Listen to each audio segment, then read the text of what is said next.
जय हिंद दोस्तों, स्वागत है आपका हमारे YouTube चैनल में। जैसा कि हमने पिछले वीडियो में यूरोप के राष्ट्रवाद को कवर कर रहे थे और यूरोप के राष्ट्रवाद को समझ रहे थे। यूरोप के राष्ट्रवाद के पिछले वीडियो में हमने फ्रेडरिक विलियम के बारे में पढ़ा था, जो एक राष्ट्रवादी विचारधारा का नहीं था, वो प्रतिक्रियावादी शासक था जो ऑस्ट्रिया से दब कर रहता था और ऑस्ट्रिया को प्रमोट करना चाहता था। और प्रसा का शासक वो था, वो प्रसा का शासक था और ऑस्ट्रिया से दब के रहता था। और प्रसा हमेशा चाहता था कि हम ऑस्ट्रिया से संघर्ष नहीं करें, इसलिए वो इस मार्ग अवरुद्ध हो जाता है जर्मनी का एकीकरण का।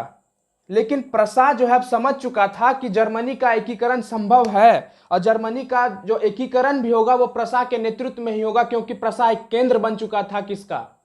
जर्मनी के एकीकरण का एक केंद्र बन चुका था, क्योंकि ऑस्ट्रिया सबसे ज्यादा ध्यान किस पे दिया हुआ था? तो प्रसा के ऊपर दिया हुआ था। फ्रेडरिक विलियम के देहांत के बाद उसका भाई विलियम शासक बनता है और राष्ट्रवादी विचारधारा का विलियम था। भाई से जस्ट अपोजिट वो राष्ट्रवादी विचारधारा का शासक बनता है और उसने अपने पूरे जीवन काल में सिर्फ एक अच्छा काम किया कि वो एकीकरण के लिए अपना एक चांसलर नियुक्त किया। बिस्मार्क को एक चांसलर नियुक्त कर देता है। बिस्मार्क को क्या करता है? वो चांसलर नियुक्त करता है और वो एक गजब तरीका का औद्योगिक क्रांति लाता है। वो औद्योगिक क्रांति फ्रेडरिक विलियम का भाई लाता है। तो जब वो चांसलर नियुक्त करता है बिस्मार्क तो आइए आज हम पढ़ते हैं बिस्मार्क के बारे में। बिस्मार्क था कौन और बिस्मार्क कैसे और कि कहाँ का वो कूटनीतिज्ञ था, कहाँ का वो चांसलर था, उसके बारे में बिस्मार्क को पढ़ेंगे। तो बिस्मार्क जर्मन डायट में प्रसा का प्रतिनिधि हुआ करता था। बिस्मार्क जो था जर्मन डायट, अब डायट क्या था? जैसा कि पिछले वीडियो में मैंने डायट के बारे में यह पढ़ा था कि डायट एक जर्मनियों का प्रतिनिधि सभा हुआ करता था। जर्मनियों का प्रतिनिधि सभा हुआ करता था। कौन? डायट। और डायट में सभी प्रतिनिधि मिलकर बैठते थे। उसी प्रसा का प्रतिनिधि कौन था? बिस्मार्क था। और बिस्मार्क जो था हीगेल के विचारों से प्रभावित था। वो हीगेल के विचारों से बहुत ज्यादा प्रभावित था, क्योंकि हीगेल एक राष्ट्रवादी विचारधारा का व्यक्ति था। वो चाहता था कि जर्मनी का एकीकरण, पूरे यूरोप का एकीकरण, पूरे इटली का एकीकरण बहुत ही सुदृढ़ रूप से हो। वो हीगेल चाहता था। एकीकरण जो है, एकीकरण के लिए बिस्मार्क अपना अथक प्रयास करता है। एकीकरण के लिए बिस्मार्क पूरे अपने जान को, अपने पूरे राष्ट्र को, अपने पूरे परिवार को त्याग कर पूरा एकीकरण बिस्मार्क अथक प्रयास करता है। एकीकरण में सैन्य शक्ति का महत्व को बिस्मार्क समझता था। कौन समझता था? एकीकरण में सैन्य शक्ति का महत्व, क्योंकि हम लोग ये जानते हैं कि एकीकरण अगर हम करने जाएंगे तो बहुत सारे आदमी हमसे रुष्ट होंगे, तो बहुत सारे आदमी हमसे खुश भी होंगे। तो जो रुष्ट होंगे हो सकता है हमसे वो विरोध करने आएंगे, हो सकता है वो हमसे लड़ने आएंगे। तो ठीक उसी लड़ने के लिए एकीकरण में वो सैन्य शक्ति का महत्व को समझता था और वो महत्व को समझते समझते एक नीति को लाता है जिसको हम रक्त और लौ का नीति कहते हैं। वो रक्त और लौ का नीति में जर्मनी में सैन्य उपाय को पूरा लेस कर दिया, पूरा सैन्य से लेस कर दिया पूरा जर्मनी को। चारों बगल जहां जहां जर्मनी का बॉर्डर था वहां पर खड़ा कर दिया किसको? सेना को। अब सेना से अधिकतर लोग डरते हैं, तो ठीक उसी प्रकार वो सेना को जर्मनी का एकीकरण में संभव माना और देश में अनिवार्य सेवा लागू कर दिया। देश में अनिवार्य सेना को लागू कर दिया, सेना का सेवा को लागू कर दिया कि सेना जो है अनिवार्य सेवा अपना देंगे। कहां पर? जर्मनी में सेवा देंगे। 1830 का समय होता है और ऑस्ट्रिया प्रसा के बीच संधि का विरोध शुरू हो जाता है। ऑस्ट्रिया प्रसा के बीच जो पिछले वीडियो में हमने संधि कराया था, उसी संधि के विरुद्ध में एक विरोध शुरू हो जाता है, जिसका नेतृत्व प्रसा के नेतृत्व में जर्मनी का एकीकरण होता है। इस प्रकार प्रसा के नेतृत्व में क्या हो जाता है? जर्मनी का एकीकरण होता है। क्यों? क्योंकि ऑस्ट्रिया प्रसा के बीच में संधि का विरोध शुरू हो जाता है। अब ऑस्ट्रिया क्या चाहेगा कि इसका जर्मनी का एकीकरण ना हो और प्रसा चाहेगा कि जर्मनी का एकीकरण हो। और इसी का फायदा उठाकर प्रसा क्या करता है? अपना बात को आगे ठेल देता है। और बात को आगे ठेलने का मतलब प्रसा का नेतृत्व में जर्मनी का एकीकरण शुरू हो जाता है, क्योंकि प्रसा जो है एक केंद्र था किसका? जर्मनी का एकीकरण का।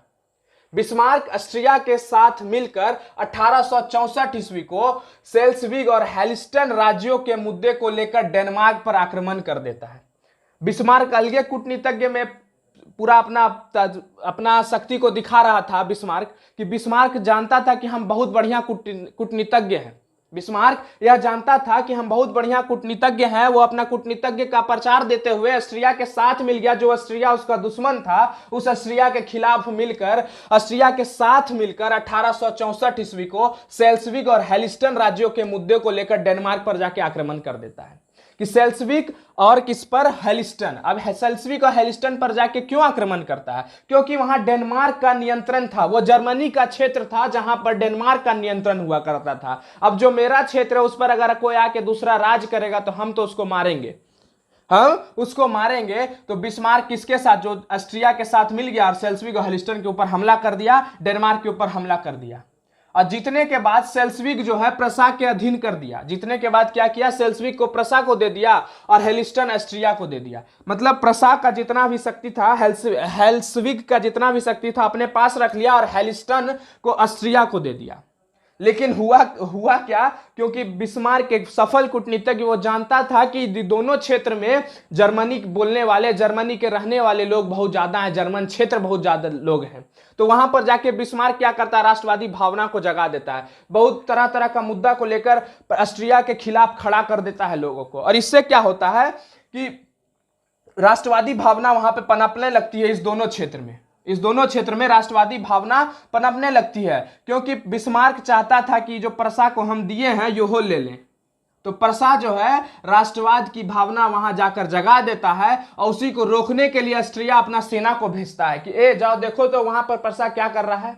तो प्रसा जो है अपना सेना को भेजा कहां पर, सीमा पर। किसका सीमा पर, ऑस्ट्रिया जो है अपना सेना को प्रसा की सीमा पर भेजता है और वह, लेकिन प्रसा जो है आने से मना कर देता है। किधर किधर घुस रहा है तुम, नहीं तुमको आना यहाँ मना है, क्योंकि ये मेरा इलाका है, ये तुम्हारा इलाका नहीं है। कौन बोलता है, प्रसा। और ऑस्ट्रिया बोलता है अपना सेना को कि जाओ तुम वहां जाके देखो, लेकिन वहां पर प्रसा आके उसको मना कर देता है।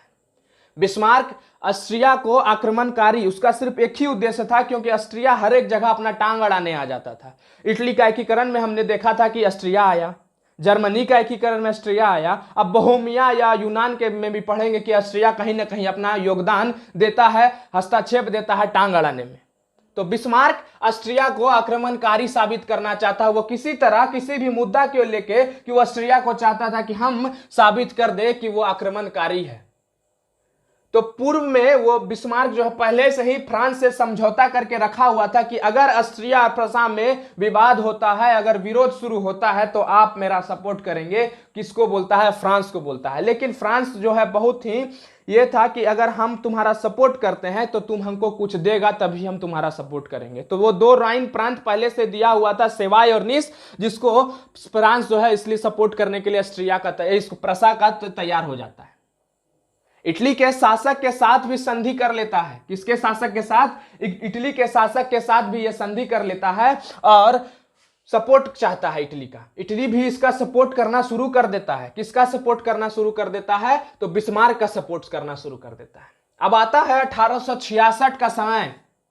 अब इतना सब कुछ जब इसके ऑस्ट्रिया के खिलाफ होगा तो ऑस्ट्रिया तो अपमानित होगा। वही अपमान का बदला लेने के लिए सोडवा का युद्ध का आगाज कर देता है। कौन, ऑस्ट्रिया जो है सोडवा का युद्ध का आगाज कर देता है। और इसमें अब देखिए ऑस्ट्रिया सिर्फ अकेला, यहां पर तो इटली भी प्रसा के साथ है, इटली के साथ साथ फ्रांस भी प्रसा के साथ है। अब जब दोनों देश, दोनों राष्ट्र इसके साथ है तो अकेला ऑस्ट्रिया कर क्या लेगा, बस ऑस्ट्रिया पराजित हो जाता है। ऑस्ट्रिया पराजित हो जाता है। और बिस्मार्क यह भी जानता था कि अगर हम फ्रांस को नहीं हराएंगे तो मेरा दक्षिण पार्ट जो है जर्मनी का, फ्रांस को हमको युद्ध में हराना ही होगा, क्योंकि मेरा जितना भी दक्षिण पार्ट है, जितना भी दक्षिण का प्रांत है, वह प्रांत जो राजा महाराजाओं के क्षेत्र के अधीन होता है उसको फ्रांस अपने अंदर ले लेगा।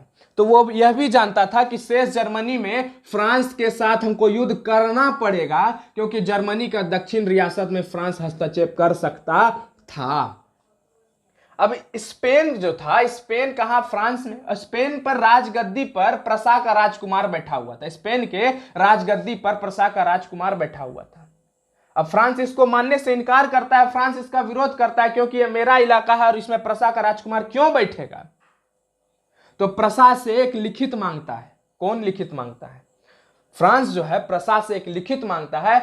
और वह लिखित में, वो लिखित जो मांग लिया प्रसा से, कौन मांग लिया, फ्रांस प्रसा से एक लिखित मांग लिया। अब प्रसा भी उस लिखित को मांग के दे दिया। लेकिन जब वो बाहर निकलता है तो प्रेस कॉन्फ्रेंस अपने सामने मीडिया वाले को बुलाता है और इतना तोड़ मड़ोड़ के बात को बोलता है, इतना तोड़ मड़ोड़ के बात को बोलता है कि जर्मनी राष्ट्रवादी ने फ्रांस का खुलकर विरोध किया। जर्मनी राष्ट्रवादी फ्रांस का खुलकर विरोध किया और 19 जून 1817 को, और इसी बदला लेने के लिए नेपोलियन जो फ्रांस का शासक था, इसका बदला लेने के लिए प्रसा के खिलाफ युद्ध का घोषणा कर देता है, जिसको हम सोडान की लड़ाई कहते हैं। किसकी लड़ाई कहते हैं? सोडान की लड़ाई कहते हैं। लेकिन इसमें फ्रांसीसी हार जाता है, क्योंकि इसमें बिस्मार्क के साथ पूरा राष्ट्र था, इटली था, इटली के साथ साथ जितना प्रदेश था वो सब इसके साथ था। फ्रांसीसी जब इससे लड़ने आए तो इसको हरा दिए। कौन हरा दिया? तो प्रसा जो है इसको हरा दिया। 10 मई 1871 का समय होता है, जिसमें फ्रैंकफर्ट की संधि होती है। क्या होती है? फ्रैंकफर्ट की संधि होती है। यह संधि क्यों की जाती है? फ्रांसीसी अपने आप में एक प्रभुत्व संपन्न राष्ट्र, अपने आप में एक ताकत वाला राष्ट्र, अब उसको अगर हरा देना तो कहीं ना कहीं फ्रांस अपमानित महसूस करता है, इसलिए अपने आप में वो मैटर को सुलझाना चाहता था, जिसलिए वह फ्रैंकफर्ट की संधि को बुलाता है। वह संधि जो था एक शांति था, शांति सम्मेलन था। वो शांति चाहता था दोनों राष्ट्र के बीच। दोनों राष्ट्र के बीच जब शांति हो जाता है तो 1871 को जर्मनी का एकीकरण संभव हो जाता है।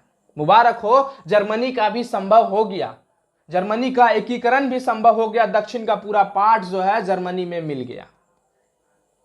अब यहां तक तो हम जर्मनी के एकीकरण को पढ़े, इटली के एकीकरण को पढ़े। हम पढ़ रहे हैं यूरोप में राष्ट्रवाद को। यूरोप में बहुत सारा राष्ट्र है, जिसमें हम इटली के एकीकरण को कवर किए, जर्मनी के एकीकरण को किए।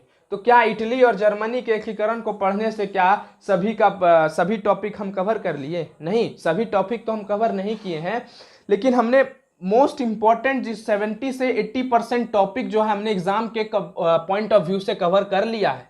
एग्जाम के परिप्रेक्ष्य से हमने मोस्ट 70 से 80% टॉपिक कवर कर लिया है। अब कुछ 2-3 टॉपिक बचा हुआ है, जिसमें हम यूनान के राष्ट्रवाद का उदय आज पढ़ेंगे, और अगले वीडियो में हम पूरे चैप्टर को फिनिश कर देंगे। तो यूनान में राष्ट्रवाद का उदय, यूनान आखिर था, यूनान जो राष्ट्र था वो किसके अधीन था, उसके ऊपर कौन शासन करता था, उसको पढ़ेंगे। यूनान में भी राष्ट्रवाद जो था वो किसी से कम नहीं था। जिस तरह जर्मनी का एकीकरण अपने आप में बहुत बड़ा टॉपिक, जिस तरह इटली का एकीकरण अपने आप में बहुत बड़ा टॉपिक, ठीक उसी प्रकार यूनान में राष्ट्रवाद भी अपने आप में बड़ा टॉपिक था और है भी। तो यूनान में राष्ट्रवाद का उदय होता कैसे है? पहले तो यूनान को समझते हैं कि यूनानी सभ्यता जो था साहित्यिक तौर पे, विचारिक तौर पे, दर्शन, कला आदि क्षेत्र की उपलब्धियां में यूनानी एक प्रेरणा स्रोत था।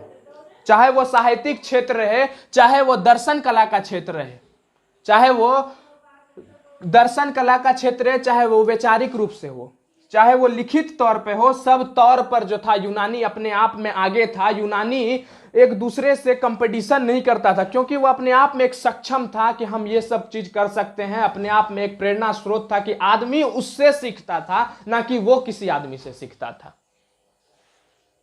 उसे कई देश प्रेरणा लिया, किससे? यूनानी से, और यूनानी से प्रेरणा लेकर बहुत सारा देश तरक्की भी किया। लेकिन कहते हैं कि अच्छाई बहुत दिन तक नहीं टिकती, और यूनानी जो है तुर्की साम्राज्य के अधीन हो गया। यूनानी तुर्की साम्राज्य के अधीन था, जिसे फ्रांसीसी क्रांति। अब यूनानी जो था तुर्की साम्राज्य के अधीन था। तुर्की जो है यूनानी के ऊपर अधिक शोषण, अत्याचार, वहां के लोगों के ऊपर अत्याचार करते थे। और मैंने पिछले वीडियो में यह भी कहा है कि जहां जहां अत्याचार, जहां जहां शोषण किया गया है, वहां पर एक हीरो उत्पन्न लिया है। उस हीरो को हम आंदोलन के रूप से पढ़ते हैं, और उसे फ्रांसीसी क्रांति, जो इटली का एकीकरण हो चाहे वो जर्मनी का एकीकरण हो, सब में समर्थन दिया है फ्रांसीसी क्रांति। वो फ्रांसीसी क्रांति एक महत्वपूर्ण योगदान निभाया है राष्ट्रवाद की भावना को जगाने के लिए, और ठीक उसी प्रकार फ्रांसीसी क्रांति भी राष्ट्रवाद की भावना को यूनान में जगाता है।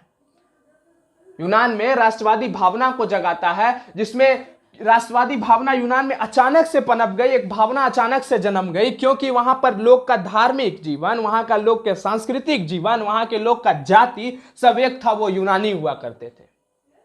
और ईसाई जगत वहां मात्र 2 पार्ट में बटा हुआ था। वो 2 पार्ट था ऑर्थोडॉक्स और रोमन कैथोलिक चर्च में बटा हुआ था। ऑर्थोडॉक्स और रोमन कैथोलिक चर्च में बटा हुआ था, और उसी ऑर्थोडॉक्स को रूस और यूनान मानते थे, और रूस यूनान सिर्फ ऑर्थोडॉक्स को मानते थे, और ऑर्थोडॉक्स का धर्म, जाति, संस्कृति सब एक था। तो वहां पर जब भावना जगेगी तो सब में आराम से जग जाएगी। तो तुर्की से अलग होने के लिए कौन, यूनान जो है हितेरिया फेलाइक नामक एक संस्था का गठन करता है। कहां पर गठन करता है? ओडेसा नामक स्थान पर उसको गठन करता है, जिसका एक उद्देश्य होता है कि तुर्की शासन से यूनान को हटाना। जो यूनान के ऊपर तुर्की शासन कर रहा था, उस शासन को यूनान से हटाना। हम अत्याचार नहीं सहेंगे, हम शोषण नहीं सहेंगे, और उस शोषण नहीं सहने का मतलब क्या है कि हम तुर्की को हटाएंगे। कहां से हटाएंगे? यूनान से हटाएंगे। जिसमें कि ना सिर्फ यूनान के लोगों ने भाग लिया, जिसमें इंग्लैंड का एक महान कवि जिसको सैल्यूट है, क्योंकि वो लॉर्ड बायोन थे। कौन थे? एक लॉर्ड बायोन थे। यूनान की स्वतंत्रता में शहीद हो गए। यूनान के स्वतंत्रता को लिखना, यूनान के स्वतंत्रता में लड़ाई करना, वो शहीद हो गए इसमें। और रूस भी इसका पक्षधर हो गया। क्यों हो गया? रूस भी पक्षधर हो गया। क्यों रूस पक्षधर हो गया? रूस अपने आप में एक महत्वाकांक्षी राष्ट्र था। रूस चाहता था कि सभी का एकीकरण हो, सभी राष्ट्र संपन्न हो। तो ठीक रूस का भी मैटर वही, तो यूनान का मैटर भी वही, तो रूस भी उसका पक्षधर हो गया। यूनान में अचानक से एक विस्फोट होती है। यूनान में अचानक से एक विस्फोट लहर, राष्ट्रवादी भावना का विस्फोट जो होता है यहां से, उस विस्फोट को जगाने के लिए जो तुर्की का शासक हुआ करता था, जो खचड़ा शासक हुआ करता था, वो स्वतंत्रता संग्राम में संलग्न जो भाग लेता था, किसमें? यूनान के तरफ से भाग लेता था, तुर्की को भगाने के लिए उसके ऊपर गोलियां चलाता था, उसके ऊपर कुचलता था, उसको निहत्था लोगों के ऊपर गोली चलाई जाती थी। और 1821 का समय होता है, अलेक्जेंडर चिप्सलरी के नेतृत्व में यूनान में विद्रोह शुरू हो जाता है। किसके नेतृत्व में? अलेक्जेंडर चिप्सलरी के नेतृत्व में। चिप्सलरी कौन? अलेक्जेंडर जो थे, अलेक्जेंडर चिप्सलरी कौन? एक राष्ट्रवादी विचारधारा के लोग जो चाहते थे यूनान में तुर्की का शासन खत्म हो, यूनान में तुर्की का शासन खत्म हो, उसी के नेतृत्व में एक विद्रोह शुरू हो जाता है, जिसमें 1826 का समय आता है। ग्रेट ब्रिटेन और रसिया अपने हाथ में ले लेता है यूनान का राष्ट्रवाद को, और बोलता है कि अगर तुर्की और यूनान के बीच में विवाद हुआ तो हम मध्यस्थता करेंगे, हम तैयार हैं लड़ने के लिए यूनान के तरफ से। कौन तैयार है? ग्रेट ब्रिटेन और रसिया। चार्ल्स एक्स भी इसका समर्थन करता है। किसका? यूनान का। इंग्लैंड, फ्रांस, रूस, मतलब लगभग जितना राष्ट्र था यूनान का समर्थन करने के लिए तैयार हो गया। अब अकेला कौन? तुर्की। तुर्की का समर्थन अकेला एगो राष्ट्र कौन कर रहा था? मिस्र कर रहा था। अब युद्ध शुरू हो जाता है दोनों के बीच में, यूनान के बीच में और तुर्की के बीच में। युद्ध में क्या होता है? इतना सारा राष्ट्र जहां एक तरफ होके किसका सपोर्ट कर रहा है? यूनान का। तो अकेला तुर्की और मिस्र क्या करेगा? बस बुरी तरीका से पराजित हो जाता है। कौन? तुर्की और मिस्र बुरी तरीका से पराजित हो जाता है। और 1800 इसी पराजित जब हो गया, तो कहीं ना कहीं जब लड़ाई चलती है, तो वो लड़ाई कब शांत होती है? एक संधि होती है। उसी के उपरांत जो है वो शांति सम्मेलन, वो शांति करने के लिए एक संधि की जाती है। वही संधि 1829 में एड्रियानोपाल की संधि होती है। किसकी संधि? एड्रियानोपाल की संधि होती है, जिसमें संधि में बोला कि तुर्की का जो है नाममात्र प्रभुता रहेगा और स्वतंत्र रूप से यूनान जो है स्वतंत्र रूप से जिएगा। लेकिन यूनान चाहता था कि तुर्की का हम नाम भी नहीं सुनना चाहते अपने राष्ट्र में, तुर्की का नाम भी हम अपने राष्ट्र में नहीं सुनना चाहते थे। यूनान इस संधि को इनकार कर देता है और 1832 को यूनान एक स्वतंत्र राष्ट्र घोषित अपने आप को कर देता है। यूनान भी स्वतंत्र राष्ट्र घोषित कर देता है। मुबारक हो, यूनान भी अपने आप में एकीकरण हो जाता है, यूनान भी स्वतंत्र हो जाता है। तो आज के वीडियो लेक्चर में हम इतना ही रखेंगे, और आने वाले वीडियो लेक्चर में हम यूनान के राष्ट्रवाद को तो कवर कर ही लिए। आने वाले वीडियो लेक्चर में हम बोहेमिया को पढ़ेंगे। बोहेमिया के बाद जो है राजा राममोहन के बारे में थोड़ा सा इंट्रोडक्शन लेंगे। तो आज के लिए इतना ही रखते हैं। आशा करते हैं कि आपको समझ में आया होगा। जय हिंद, धन्यवाद।